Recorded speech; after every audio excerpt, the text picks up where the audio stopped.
উদীয়মান কবি রফিক নোয়াখালী তার প্রিয় জন্মভূমি নোয়াখালী জেলাকে নিয়ে লিখেছেন সুন্দর একটি কবিতা। সেই কবিতাটির আবৃত্তি করছি আমি রাহিম আজিমুল। কবিতার শিরোনাম হে প্রিয় নোয়াখালী।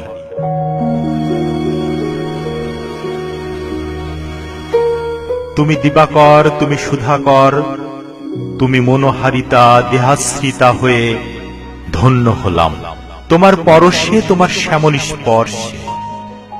বহু দেশ বহু নগর উন্মাদ ভাবে ঘুরে বিফল হলাম, অবশেষ ফিরে এলাম তোমার বুকে। হে নোয়াখালী, তোমার মাঝে দূরদর্শী সৈনিক নিপুণ তরে আছে বহু মসজিদ দেবালয়। হে নোয়াখালী, তোমার দৃশ্য কান্তিময় সদাই হাটবাজার কুঞ্জের ন্যায়। হে নোয়াখালী, তুমি দাঁড়িয়ে আছো শত বিদ্যালয় তরু ছায়ার ন্যায়।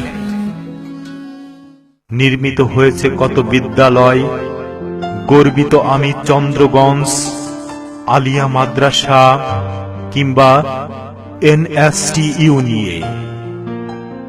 কত বীর মুক্তিযোদ্ধা শহীদ হয়েছেন বাংলাদেশকে স্বাধীন করতে।